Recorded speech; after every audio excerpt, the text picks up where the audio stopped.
Palambutin ko muna yan. Para yung mga muscle na, sanay na kasi, naghihilom na yan eh. 3 buwan na eh. Kumbaga, nakapag-heal na yan. Kaya nga nasabi ko, kung may fracture man yan, 3 months na eh. Yung edad niya nasa middle age, magaling na yan, 3 months. Kung sakali man, pero wala namang fracture.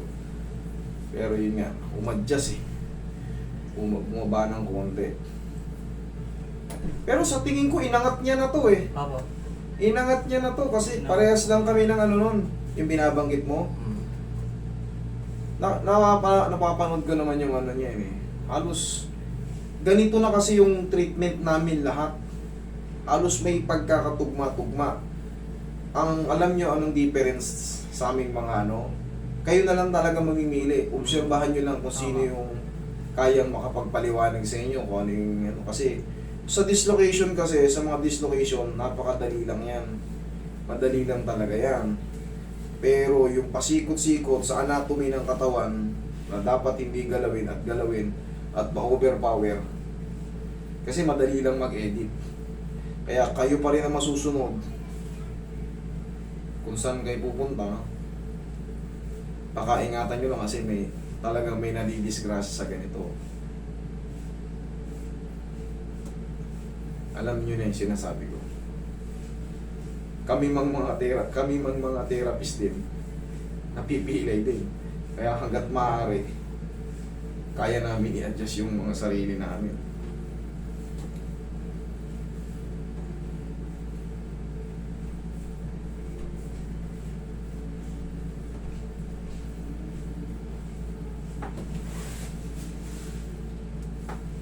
Pamiyawang ka doon. Yan. Huwag kang matakot. Nasaktan ka ba sa kanya? Oo, Ha? sobra. Sobrang sakit? Sa akin hindi. Okay, tigasan mo yan. Papunta sa akin. Sige, tigasan mo. Sige pa. Okay, thank you. Kaya nagre-ready si Sir.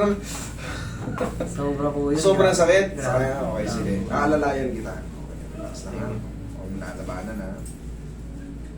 Ah. Okay. Ah. Pag may pain, ganun mo lang. O yan. Kumusta naman yung pain? Sakto lang? Hindi yung unbearable, masakit talaga. Meron pong konti talaga. Konti? Ah. Okay. Ano yung mas masakit? Yung una o yung ngayon? Grabe yun yung una. Okay, sige. Pahinga muna.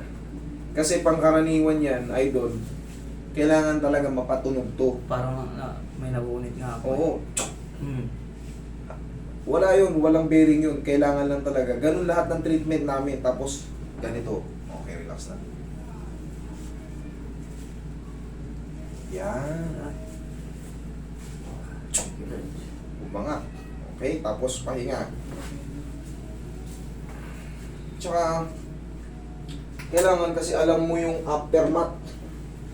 Kung ano yung kasunod nito. Kasi sa bahay, hindi na kami nakikita. Pag nasa bahay na siya, ituturo ko ngayon sa iyo kung ano yung magiging diskarte mo rito. Ngayon, ipahinga mo lang muna, huwag mo muna siyang ibubuhat ha. Okay. Pang-alalay mo lang, sa kanan ka muna magbuhat. Okay. Tapos, magpo-push up ka after 5 days. 5 days pa.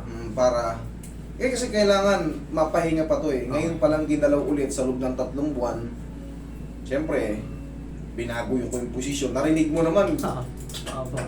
parang may uma-adjust, may napupunit na Meron. may sumasayad na ano, pero parte po yun ng ano. Malalaman mo pag tama yung adjustment, pag hindi ka nabilipit ng todo. Kasi pag nabilipit ka ng todo, tapos ayaw na mawala, ibig sabihin lalong na-dislocate yun. Pero pag, pero habang tumatagal ba, Wala. parang wala lang. Ibig sabihin, bumalik lang yung joint sa tamang position. Pero pag nagkamali, yung adjust na yun, magsuswell ka agad yan. Okay? Tapos, bossing, kaya nga nasabi ko sa'yo, after 5 days, magpupush up tayo, ha? O, kahit mga 5-5 lang. Pero hindi pa tayo tapos. Dapat. Meron pa akong gagalawin dyan dito sa blade. Yung tama ni bossing, oh. Pero buti, idol, yan lang inabot mo. Oo. Kumpara sa mga iba, nabako. Basag yung ulo. Okay, relax na. Mag-iingat tayo sa susunod. takbong ano lang tayo, takbong pogi. Isipin natin palagi may nag-aantay sa atin sa bahay. Huwag mainit ang ulo sa highway.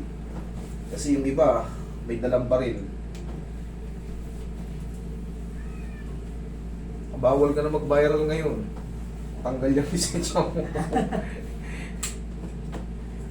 Aktibo ngayon yung LTO, tsaka yung ano. Baklas talaga yan. Lisensya mo. Yan ka na. Siyempre, para sa ano rin. Pero aabot din pala ng 7,000 daw yung binayaran niya ron. Kasi may mga gamot-gamot pa pala siya, no?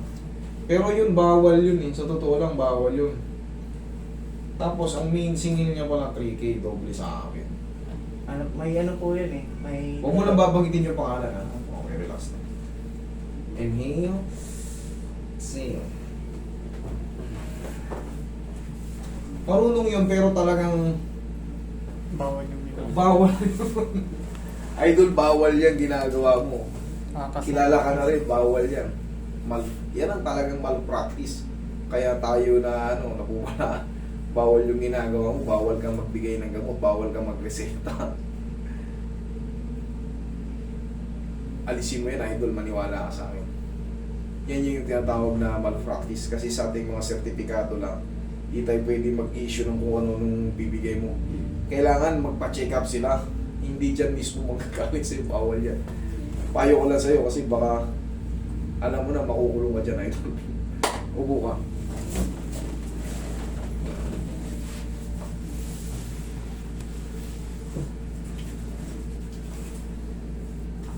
Tapos ang exercise lang nito, idol, ganito lang, oh. Simpleng-simple lang. Para ka lang naglalaro. Nawala Okay. na po yung pain. Wala na yung pain. Mm. Thank you, Lord. Kahit pa paano, hindi na tayo magsi-second session. Pag-aantay na lang tayo ng ano dyan, idol. May tightness pa yan, kaya susundan, sabi ko ganito lang. Pero pag ginaganto, wala ng pain. Wala na po.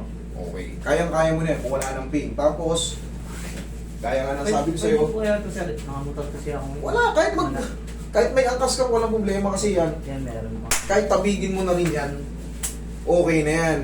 Ang bawal lang muna sa iyo, yung pipiliting magbuhat na mabigat kasi inangat nga natin eh. Pang-alalay lang muna. Tapos, gaya nga na sabi ko, pag 5 days na, yan na, push up muna para bumalik yung sigla nitong muscle dito sa deltoid. Okay? Alalay lang muna. Kasi ngayon, iba yung lang kasi mas maganda yung nag-dislocate ka na lang sa basketball, mas madali lang. Pero sa'yo may impact yan eh. Maba talaga siya.